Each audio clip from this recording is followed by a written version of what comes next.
지난번에 진행하던 방식 그대로 간단하게 살펴보시고 어떤 물건인지 보여드릴게요.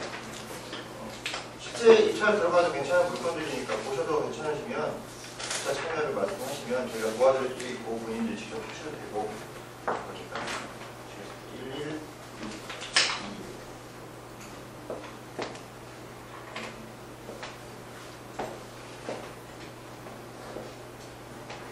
그러세요? 제가 지금 세미나 중인데 전화 드릴게요. 네. 제가 내일 북부지방법원에 강제 집행 하는 게 있어서 오늘 11시 이제 강제 집행을 하러 가야 돼요.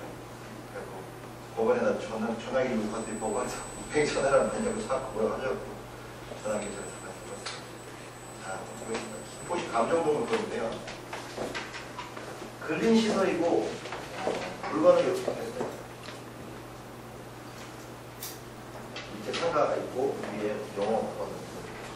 보시면 아시겠지만 건물이 견고하게 지은 그런 거 아니죠. 그냥 샌드위치 판자식으로 임시로 지은 그런 식의 물건이에요. 이 물건을 추천해 드리는 이유는 그 코너에 위치해 있는 건데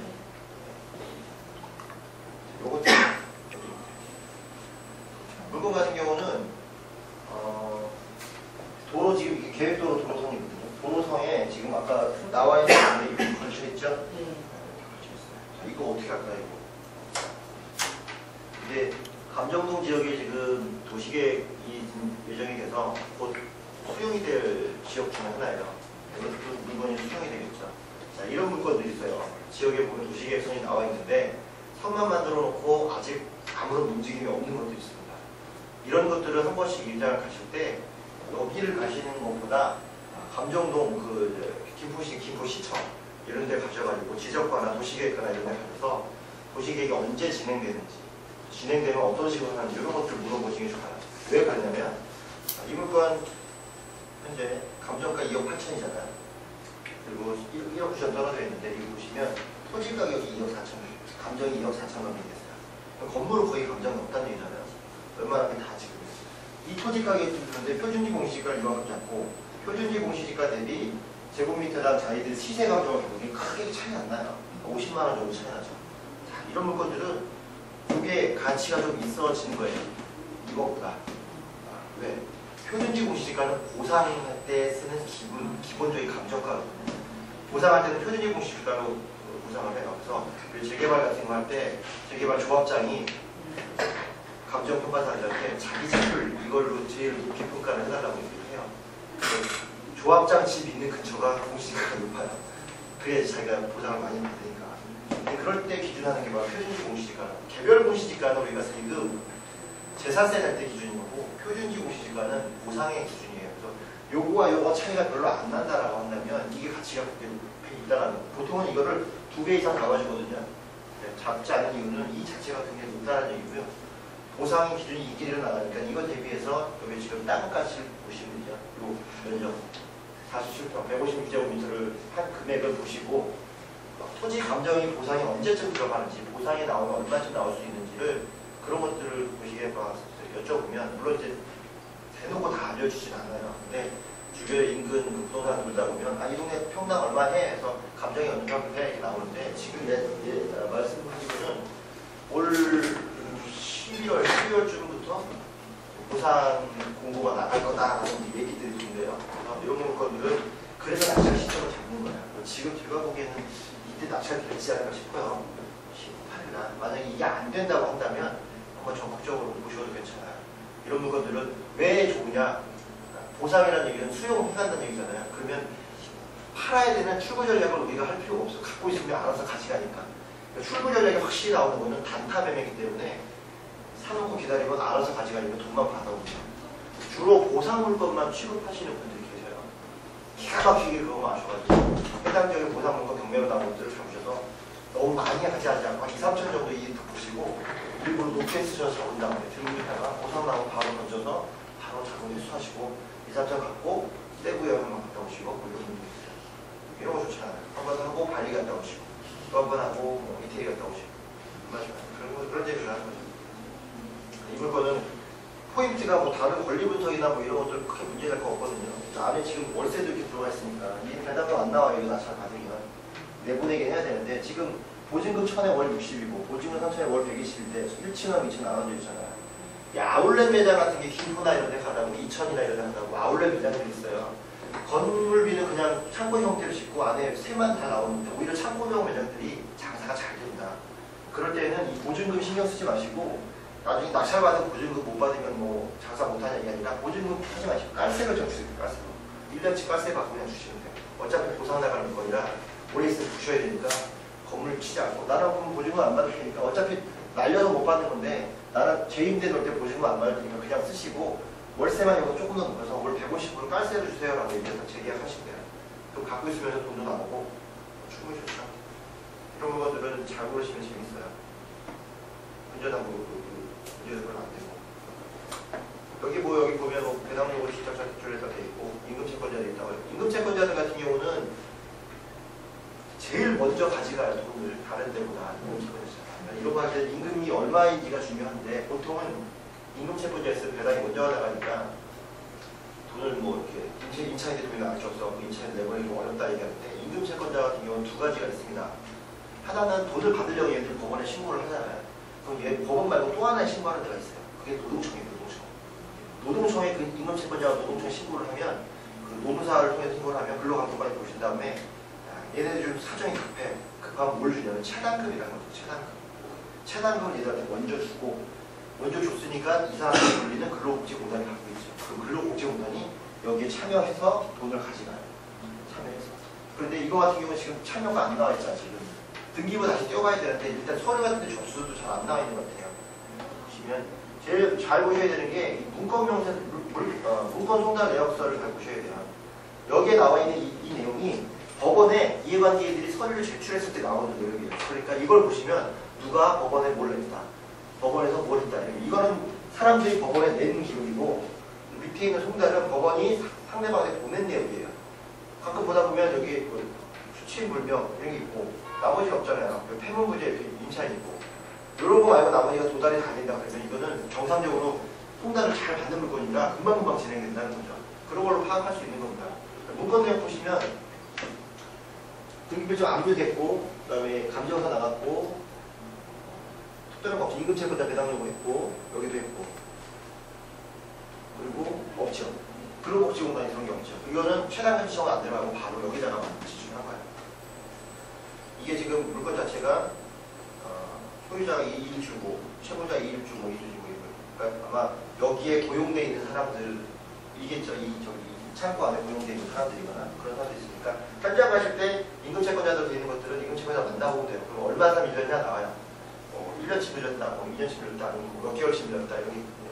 그 금액만 잘 산정하셔서 어느 사람은 뭐 100만 원 주는데 어느 사람은 1000만 원 주고 이렇게 안 하잖아요. 보통 100, 150, 200 뭐 이런 건데 몇 달치량 계산을 하셔가지고 그만큼만 먼저 배당이 나가는구나 하면 되는 거죠. 근데 낙찰자하고 상관없어요. 배당 나가면 임차인들이 못 받는 건데 어차피 임차인들은 못 받아도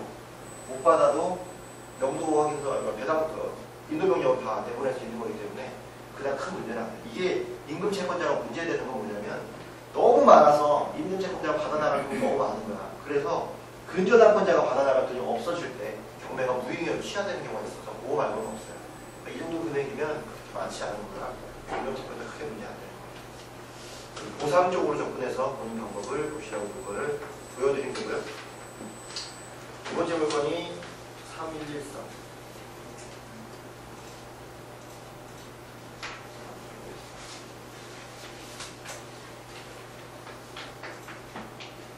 어미구 영국동에 있는 겁니다. 여기는 지역 때문에 한번 출해드립니다. 다세대 빌라고 대지 7평, 건물 12평. 1억 2,500인데 8,700 한번 변경됐고요. 이런 물건 보실 때 자, 건물이 이런 건물 잘 만드세요. 드라이 비트를 줘서 퉁퉁 치면 소리 퐁퐁 나는 거예요. 안에 스티로폼 되어 있는 거. 잘 썩어요. 그래서 건물이 이렇게 견고한 건 아니죠. 그리고 일반적으로 지역 이렇게 보시면 요 밑에 쪽이 그 경인로 나가는 쪽이고 경인로 위쪽이에요. 방구조는 이 웃기는 구조에 이름이 있어요. 다용도시. 쓸데없는 게 있죠. 여기도 닫고 것이 쓸데없는 건데 이런 것들을 만들어 놓은 거예요. 그런 것들을 나중에 가서 확장이 돼 있는지 여부를 꼭 확인하셔야 되니까 확장력 보통은 작게 지어놓고 분양할 때 확장해서 분양시켜요. 이거 건축도로 나온 거니까 확장되는지 여부 꼭 확인하셔야 되고 이게 경인도고 경인도 위쪽에 역곡동 쪽에 역곡역 나가는 거 이거 이쪽에 손사역입니다. 이런 걸 왜 골랐냐면 도민천 가는 그 급행열차가 기차가 신도림에서 출발해서 구로에서 개봉 지나치고 쓰는 데가 역곡이에요. 이만큼 뛰어갖고 급행열차. 그래서 역곡 쪽에는 인천으로 출퇴근하는 사람이나 인천 쪽에 대학교, 인하대학교 이런 사람들의 원룸촌들이 되게 많아요. 뒤에 카톨릭 대학교도 있고 하는데 이거보다는 전자지도로 보이고 역곡역이 있고 여기 경인로 들어가는 지역에 역곡 사거리고 역곡 북부시장 쪽에 위쪽에 있죠. 여기 뒤쪽으로 이쪽에 이제 카톨릭 대학교 과학고 있고 여기가 원수역 쪽이고 역곡에서 여기 온수 지나서 여기서는 환승역이 되잖아요. 역곡 자체가 많이 발달하는데 지금 소사역 여기 나와요. 여기 지금 원시 대곡과 열차 여기서 지금 겹치고 있잖아요. 이쪽 지역은 소사가 메인이고 역곡은 부대적인 게 좀 많아요. 역곡이 이 밑으로는 전부 다 재개발 쪽이고 오히려 이 위쪽이 좀 애매한데 여기는 지금 이 중간길 요거 타라 올라가서 이렇게 만나서 까치울 많이 만날 수 있거든요. 이 뒤쪽이 전부 다 논밭이에요. 논밭 아직도 오리집 많고 계곡이집 많고 하거든요. 그런데 여기도 다 개발이 좀 될 거예요. 요 위쪽으로 올라가는 게 역곡 쪽은 제가 여기 일도 아파트 대리 2편 이상 요 근처에 있는 집을 똑같은 형태의 이런 집을 하나 사서 팔았었는데 6천 정도에 잡아가지고 1억 2천에 줬어요. 네, 시간은 조금 걸렸는데 매수자는 충분히 붙거든요. 그만큼 역곡이 좁은데 사람이 많이 살아요. 여기서는 이런 큰 평수 말고 작은 평수의 물건들을 잘 팔리는 편이에요. 12평이니까 공간은 그렇게 크진 않지만 이 정도로 해서 중간에 학생들이나 되게 가톨릭 대학교가 있어서 가톨릭 대학교가 순환 교수제예요. 순환 교수. 교수들이 외국에서 오면 6개월 정도 한 달, 1년 정도 있다가 올라가고 해요. 가톨릭 대학교. 그런 교수들이 오면 오기 전에 집을 먼저 구해요. 그래서 가톨릭 대학교에다 방을 붙여놓으면 조교들이 먼저 집을 구하잖아요. 그래서 그런 사람들이 이런 집 나오면 구해놓고 도배 싹 해놓으면 교수님들이 와서 잠깐 자고 들어가면서 아무 문제 없고 누가 사는지도 모르겠고 월세만 다 나오는 그런 물건들이 있습니다. 그리고 뒤에 아까 말씀드린 올라가는 길 쪽으로 논밭이랑 잘 되는 게 되게 전원 생활하기 되게 좋게 잘 돼 있어요. 그래서 되게 조용하고 괜찮은 지역입니다. 역곡 쪽은 시간 되실 때 둘러보시면 지역적으로 좋은 거니까 가격도 뭐 나쁘지 않고요. 대신 높이 쓸 필요는 절대 없어요. 역곡은 이게 편차가 크지 않기 때문에 높이 쓸 필요 없고 적당한 보수적인 가격 쓰셔가지고 월세를 잘 맞추면 그게 계속 회전이 되고 매수도 높진 않지만 매도가 계속 이루어지는 지역이니까 그런 쪽으로 보시면 되죠. 세 번째입니다. 이제 재밌는 문제죠. 이렇게 하는 분들이 1년에 8명 나와요.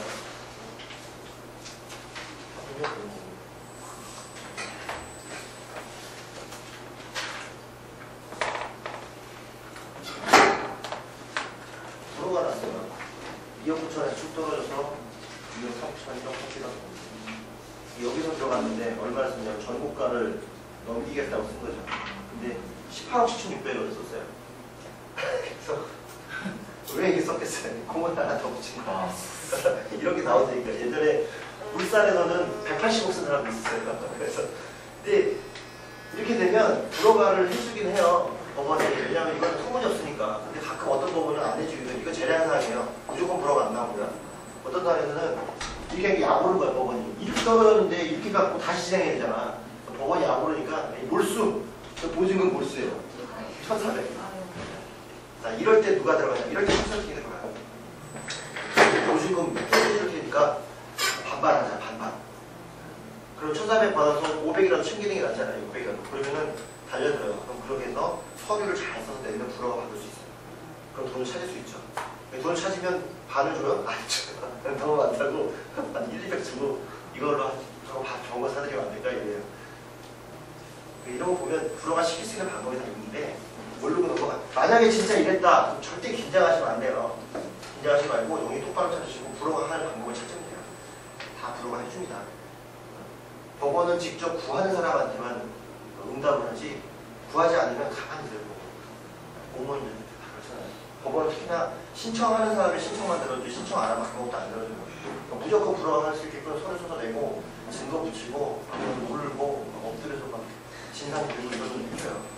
그렇게 해서 총장을 건져야지 이게 피 같은 거를 이런 게 있잖아요. 2등은 뭐가 돼? 그래서 1등 받았는데 2등은 이게 없으면 이거가 가져가는데 그 불허가 다시 나오잖아요. 2등 이걸 잡으려고 이 가격 쓰겠어요? 더 높이 쓰지.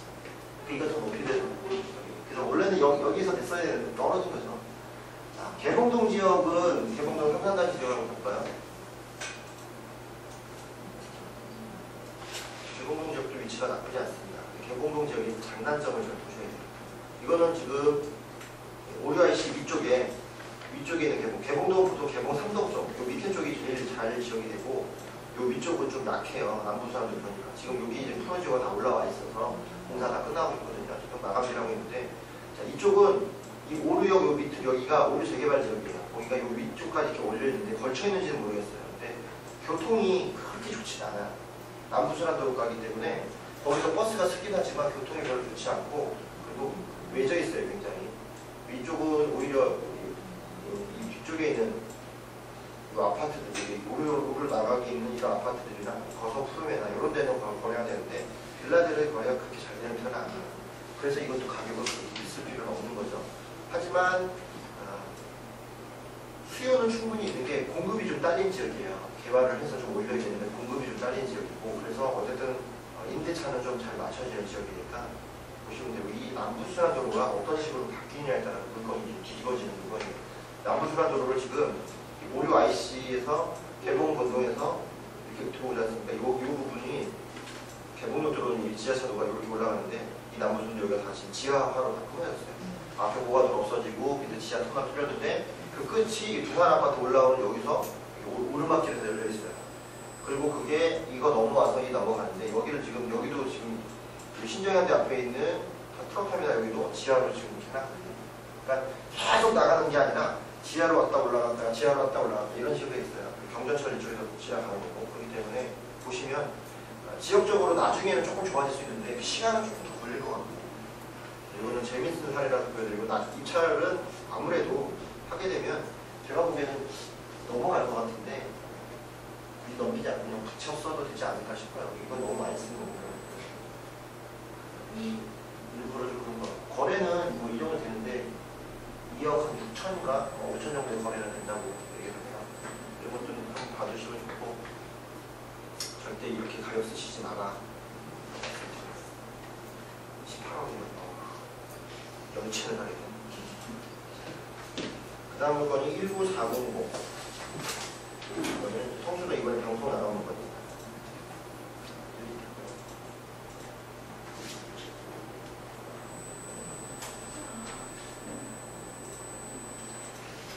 이거는 방송 내보냈는데 저는 다가구를 예전에 해봤을 때는 중소형으로 하기엔 다가구가 굉장히 좋아요. 구성도 되게 좋고 다만 이제 다가구를 좀 두려워하시는 분들은 가구마다 살고 있는 임차인들 내보내기가 좀 어렵다고 하는데 원칙은 그렇습니다. 임차인들은 내보내면 안 돼요. 원칙은. 왜냐면 방이 많으니까 내보내면 맞춰놓기 너무 힘들어요. 가급적이면 재계약을 한다고 하는 게 이건 되게 좋습니다. 그냥 사게끔 했고 임대료만 조절하고 아니면 나가고. 그러니까 그게 자 금액 끝났어요. 나가세요. 이거보다 사세요. 하지만 재계약합시다. 지난번에 500에 30 했으면 이번엔 1000에 35 합시다. 그럼 나가요. 그럼 나가는 거네. 그렇게 내보내는 거지. 나가요. 그러면 안 나간다는 거예요. 그럼 이사비 주세요. 그러니까. 난 당신한테 이사비 줄 생각 없으니까 더 살고 임대청약 다시 씁시다. 라고 다시 써요. 올렸어. 못 맞춰. 왜? 그 동네 시장 안 맞으면 나갈 데가 없거든요. 그럼 그렇게 살아요. 계약을 유도해서 계약이 안 맞을 때 내보내는 거지 무조건 이동형에 내보내는 거 아닙니다. 방법은 달려있습니다. 중공업 지역이에요. 중공업 지역. 중공업 지역이라는 건 뭐냐면 주변에 공장단지들이 좀 있는 거죠. 신도림동, 물레동, 그다음에 성수동 대표적인 경우예요. 근데 서울에 공장단지가 있으면 서울시에서 한 창의적인 도시개발만 많지 않아요. 그래서 싹 없애버리는 건데 한 번에 없애면 너무 오르니까 지구단위를 묶어놓든가 이것처럼 구역을 좀 묶어놨다가 나중에 어느 정도 지역이 다 개발되고 누그러지면 그때 조금씩 풀어서 새롭게 짓는 거죠. 중공업 지역은 뭐가 좋냐면 용적률이 굉장히 많이 나오죠. 그래가지고 대도시의 테마 개발이나 주상복합 개발이 많이 되기 때문에 적은 땅에서 높이를 수 있어요. 그래서 땅 가치가 되게 높은 겁니다. 이거 보시면 아시겠지만 표준적 공시가에 비해서 시세를 입히라고 해요. 그만큼 많이 잡은 거예요. 이것만 해도 가격대가 지금 나오는 가격대가 공시가 기준해도 2억 한 3천 정도가 나오는데 이미 저렇게 많이 잡아지니까 이 가격이 나올 수밖에 없는 거죠.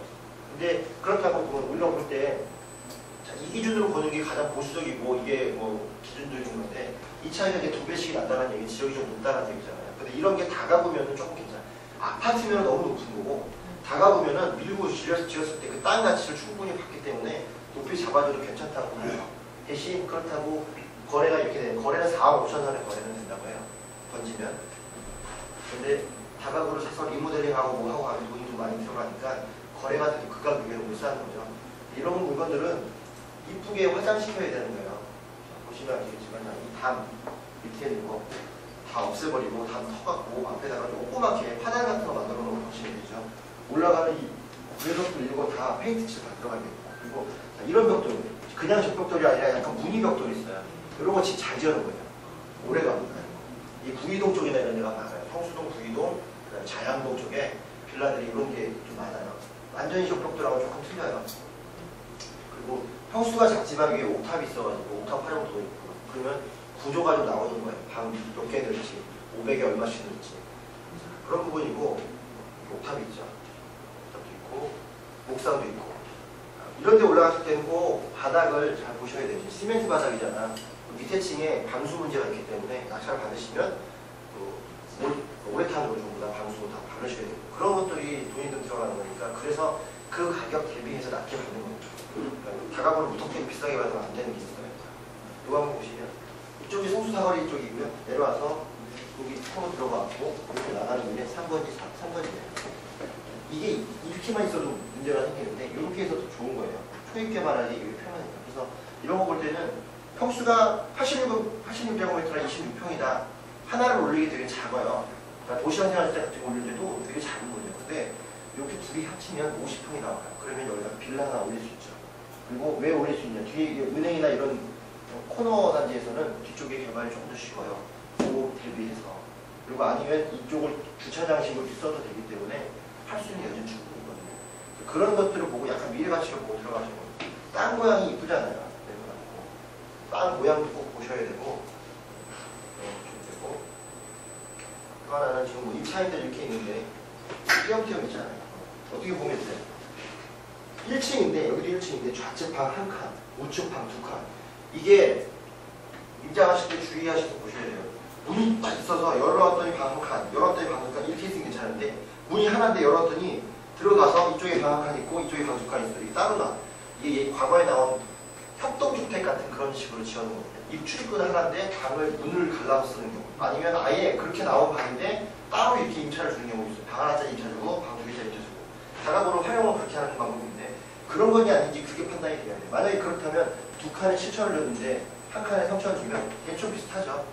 그래서 하나를 다 가느냐 나눠서 가느냐 이걸 보셔가지고 지층하고 2층은 나눠주는 게 좋고 1층은 지층 1층은 둘둘둘 나눠주는 거고 2층은 한 통을 봐서 전세를 주면 2층은 전세가 거의 8천까지 나와. 8천, 9천까지 나와. 전세 하나, 월세 4개, 옥탑에 월세 하나, 옥탑을 좀 싸게 그렇게 주시면 가격이 나오죠. 아니면 전세 다 주고 옥탑을 개방해 놓고 창고로 쓰시고 옥상에다가 우레탄 한 다음에 밑에 사시는 분도 와서 이렇게 할 수 있게끔 뭐 정원 같은 거나 요즘에 그 정자 같은 거 만들어 놓잖아요. 그런 거 만들어 놓으면 가치가 훨씬 높아져요. 정자 있는 집과 없는 집에 다가구의 가치가 완전 틀립니다. 그래서 낮에 그 평상 같은 거 나서 올라와서 여름에 수박도 잘라먹고 할 수 있고 해놓는 거와 그렇지 않은 거 많이 쓰이죠. 그런 식으로 해서 약간씩 변형을 하면 이 가격대에 비해서는 수익률이 제가 따져보니까 16%에서 20%까지 충분히 나와요. 그래서 그렇게 바꾼다라는 생각하에 금액을 쓰고 어떻게 바뀌겠다는 상상을 하고 그렇게 움직이시는 겁니다. 그래서 임장하실 때 낡은 것도 보셔야 되지만 낡은 거 옆에 새 거 같은 것도 있어요. 그런 것들을 같이 보셔가지고 아 저게 저렇게 바뀔 수 있겠구나라는 생각을 하시면 가격 가치를 볼 수가 있겠죠. 청소년 것도 물건이 굉장히 좋은 거고 중공업체고 그리고 여기 보시면 토지거래 허가에 관한 구역에서 2008년 7월 29일부터 2013년 7월 28일에 대해서 이번에 해제됐어요. 8년 동안 5년 동안 묶였다가 중공업지 이번에 서울시에서 해제하는 같이 해제된 거예요. 성수 지역이 조금 면적이 작은데 위치가 굉장히 좋기 때문에 그러니까 이거 개발력이 충분히 있는 거죠. 더 올라간다고 봅니다. 그리고 지역적으로 봤을 때도 시도 자, 여기인데 건대입구 여기죠. 여기 건대입구 목자상권하고 건대 스타시티 건국대학교 여기까지 딱 도보 10분이에요. 제가 걸어봤어요. 빨리 걸으면 7분. 드라마 보면서 걸으면 12분 걸려요. 그리고 바로 영동대교 타면 영동대교 남는다고 하죠. 코엑스 바로 지나갈 수 있죠. 주차가 조금 문제인데 주차만 좀 해결할 수 있으면 차 있는 사람한테 굉장히 좋아요. 강남 주차하는 게. 그리고 옆에 서울숲, 그 다음에 어린이대로, 그리고 뚝섬. 제가 어제 방송 나가면서 소개시켜드릴게요. 서울에서 반경 1.5km에 이렇게 맞출 수 있는 건 별로 없어요. 그 위치가 건대역에서 상권이 발달하는 거예요. 굉장히 좋은 위치죠. 세 가지를 다 이어지고 영동대교 바로 건너고 건대입구 가고 건대입구 7호선 타면 지하철도 충분히 갈 수 있고 그래서 이 위치가 굉장히 좋아요. 오히려 반대로 지금 어디지? 요런 데는 조금 나쁘죠. 접근을 한다고 해서 그래서 여기 있는 요쪽보다는 요 IC 있는 이쪽이 훨씬 더 좋게 평가받고 그리고 서울수가 가까이 가는 요 지역이 이 지역이 전부 다가 지금 중업조에서 풀려가지고 싹 개발되고 3편 타부지가 이쪽에서 올라갈 거고 여기가 지금 올라갈 거고 여기 이제 랜드마크 타워 올라가는 게 있어서 지금 서울시하고 문제가 좀 이제 올리긴 올려요. 그게 올려지면 그거에 맞춰서 이 일대가 상업지구나 배우지구로 바뀝니다. 이 라인 서울 뒤쪽으로 해서 그게 여기까지 여파가 분명히 온다고 보고요. 그래서 여기는 이렇게 하고 건대입구까지 다 테마나 거는 거죠. 굉장히 커졌어요. 이거는 가지고 계시면 100% 눈되는 물건이기 때문에 적극적으로 한번 더 배워보세요. 재밌어요. 그리고 이렇게 해서 사람들 내보내고 왔다 갔다 하면서 얘기를 좀 들어보고 무조건 내보내라고 하지 마시고 임차를 만나면 왜 그런지 속사정을 들어보면 물건이 속사정이 다 나와요. 그런 거 입찰을 안 하시더라도 그런 거 자꾸 들어보려고 하고 그렇게 해야 보면 실력이 좀 쌓이거든요. 그러면서 사람들의 애완도 좀 들어보고 그런 거죠. 이것도 꼭 한번 제가 말씀드릴 수 있고요. 그 다음 거는 돈 안 들어가는 투자를 될 것 같습니다. 4111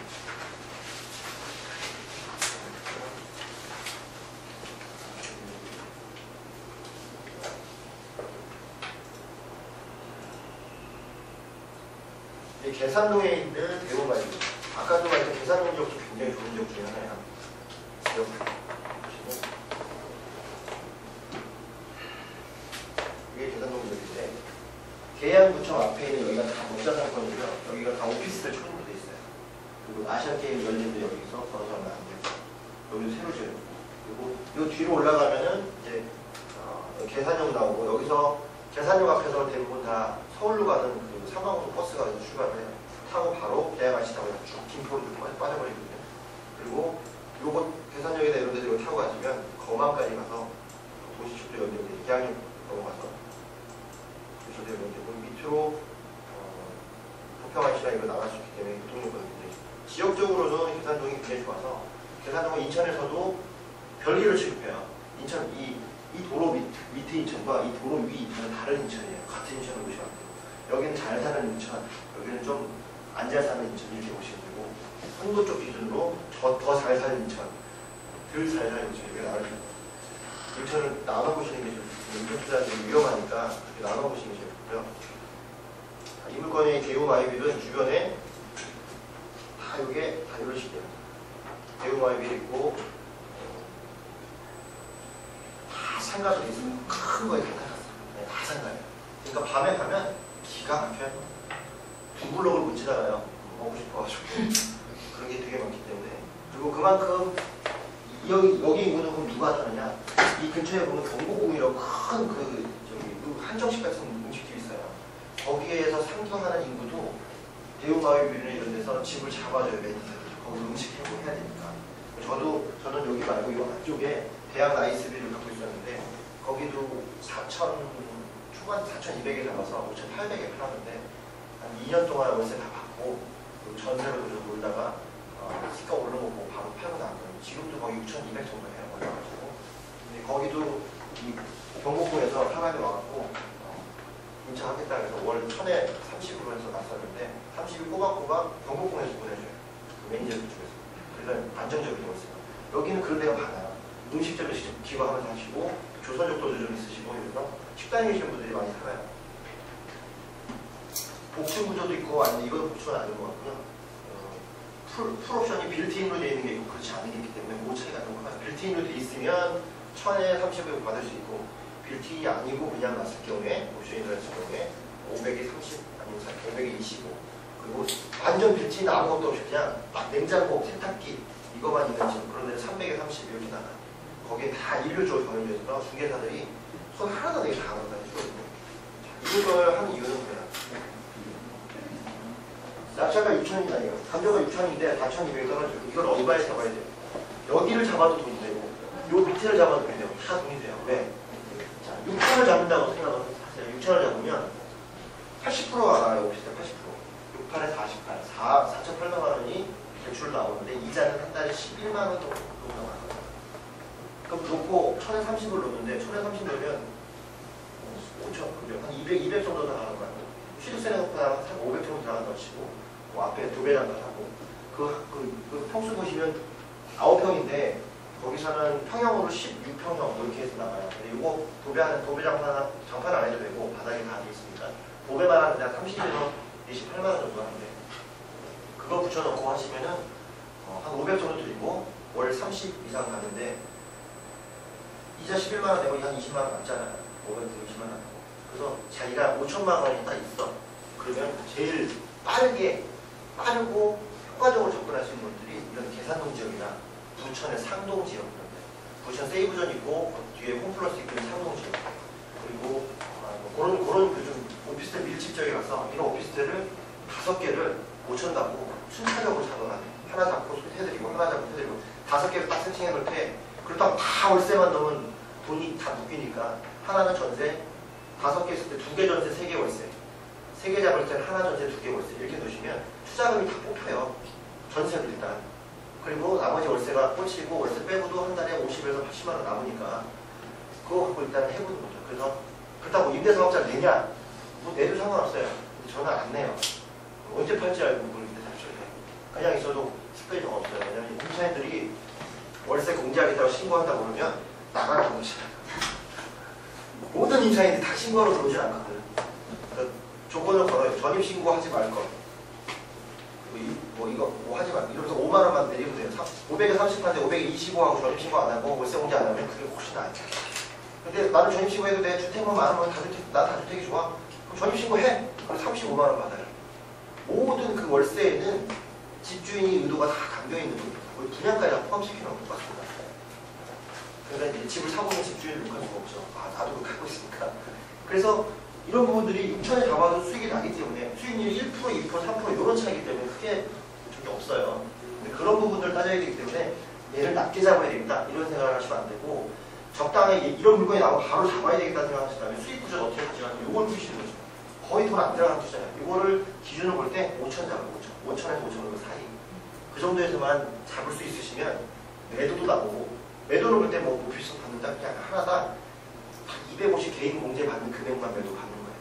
나머지는 운영 수익으로는 3년 돌려서 던질 때 250 하나 갖고 팔고 하나 갖고 팔고 1년부터 3년까지 하나씩 순차 잡고 3년부터 하나씩 팔고 5년 안쪽으로 샀다 팔았다 이렇게 쭉 해주시면서 운영 수익을 계속 돌려가고 있어요. 그럼 제가 장담하는 때 5천 투자하면은 딱 2배는 나와요. 제가 그렇게 남겼으니까 얘기하잖아요. 안 해보고 권하지 않습니다. 그럼 양도세 같은 건 없어요? 양도세 내죠. 그렇죠. 그럼 양도세 내죠. 근데 요즘에 그래서 하기 좋은 게 요즘에는 양도세 다른 책도 장기공제 해주고 양도세 내더라도 250 개인공제 받으면 얘네 양도세 얼마 안 나와요. 이거 얼마에 파시려고? 1억에 파실 거야? 기껏 해봐야 이 가격이 잡아도 많이 팔아 6,500 정도 파는 거예요. 500 팔아서 양도차에 500 나오면 250 모여오면 250 남는데 세금 끼고 못 띄면 100만 안 되나? 그 정도는 내고 사셔야지. 임대사업자도 안 내실 거고 그 정도는 내셔야지. 내면 안 걸립니다. 안 내서 걸리는 거지. 그래서 이런 부분은 그렇게 보시면 되기 때문에 다른 권리관계 문제는 그런 없어요. 그렇게 보시면 되고 마지막 부분 뭐 4, 3, 4, 2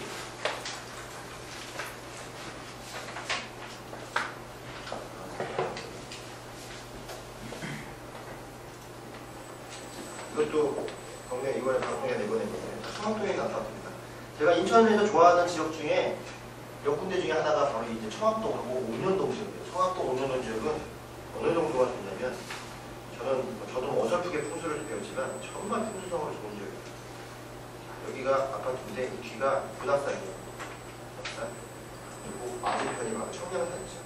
그리고 여기가 바로 인천 앞바다예요.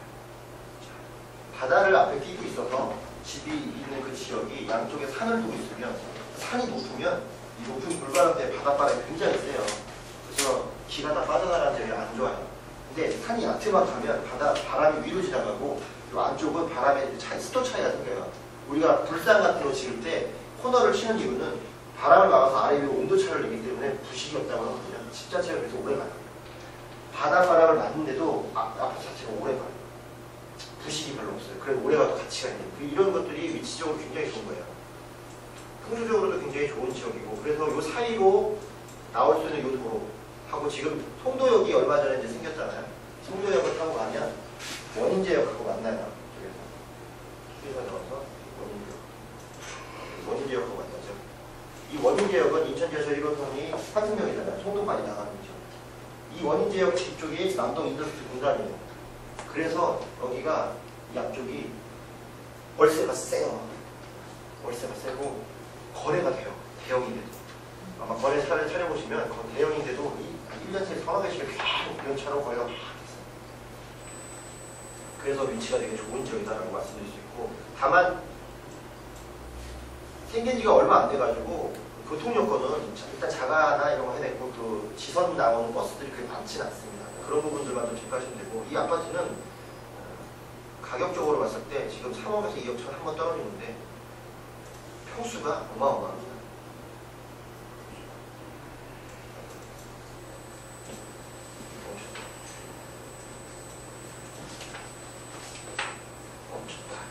잠깐 기다리시면 됩니다. 평수가 이게 방이 5개짜리예요. 방이 5개인데 2억 천 떨어진 거잖아. 3억이고. 이 방 5개짜리를 어떻게 쓰느냐가 중요해요. 그래서 가족이 우리는 단촐하니까 방 5개 필요 없어도 관리비가 셀 거다 생각하는 대단지 아파트는 대명 평수 관리비 그렇게 많이 안 나갑니다. 다 n분의 1 하기 때문에. 그리고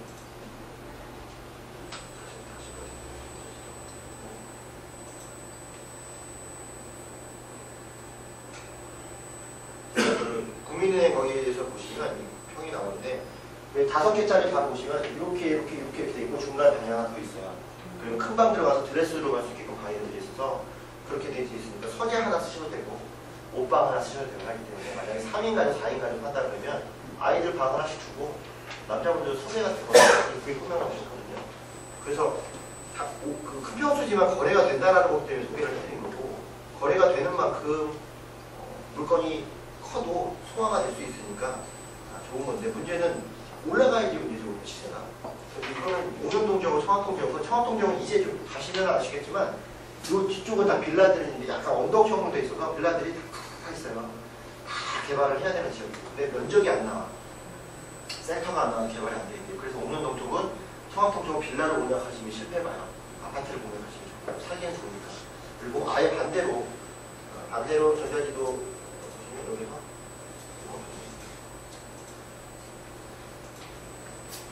좀 오셔.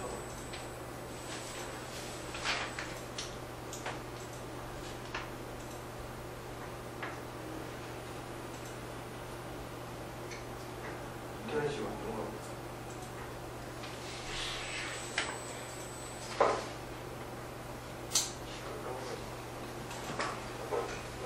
이 지역 앞쪽으로 아까 이렇게 청량산 있고 옆에 통학동 있으면 큰 도로, 수인선 도로, 수인선 나가는 쪽에 뒤쪽이 옥년동 쪽이거든요. 옥년동도 굉장히 좋아요. 근데 여기는 또 하나 장점이 뭐냐면 이 산과 산 사이에 둘러싸이기 조그만데 학교만 8개가 있어요. 초중고등학교가. 그래서 여기 들어간 사람들은 밖으로 잘 안 나와요. 그런데 학교가 8개인데 문제는 그 옥년동 쪽 바로 뒤가 어디냐면 이제 송도신도시잖아요. 옥년동 뒤쪽으로 항구 쪽으로 길이 이렇게 나 있어요. 쭉 이렇게 따라서 달맞이 고객시장 나 있는데 거기 돌아가면 바로 송도예요. 송도가 이제 가격이 오르기 시작하면 그 편차를 메꿀 수가 없어요. 다른 지역에서. 워낙에 외져 있는데 송도는 떨어져 있는 지역인데 그렇게 보시면 됩니다. 섬이 하나 있는데 여기 가격이 올라요. 그럼 얘가 뻗어나갈 때가 이게 이만한 큰 도시에 가운데 있으면 이렇게 다 나가는데 이만한 큰 도시 여기 있으면 어디서부터 나오면 앞으로 나가. 그래서 송도는 자기가 잘 돼서 커지면 그게 그 앞쪽으로 오는데 그 앞쪽이 바로 옥년동하고 청학동이에요. 그러면 송도 국제신도시 막 올라가는데 그쪽 연수구 쪽에서 이 청학동 강한 두 개냐는 거죠. 그막 다닥다닥 있는 거죠. 정비가 들어갑니다. 개발은 안 되지만 주거적인 정비가 들어가요. 그런 식으로 보시면 주변이 다 좋아지는 거죠. 그 양쪽에 다 힐링할 수 있는 그런 뭐 산이나 야트막한 산을 보실 수 있고 가운데 걸 볼 수 있고 옆에 송도가 있기 때문에 들고 있으면 송도 영향을 받는 거죠. 이미 한번 받아가지고 옥년동 쪽은 좀 올랐어요. 청학동까지 안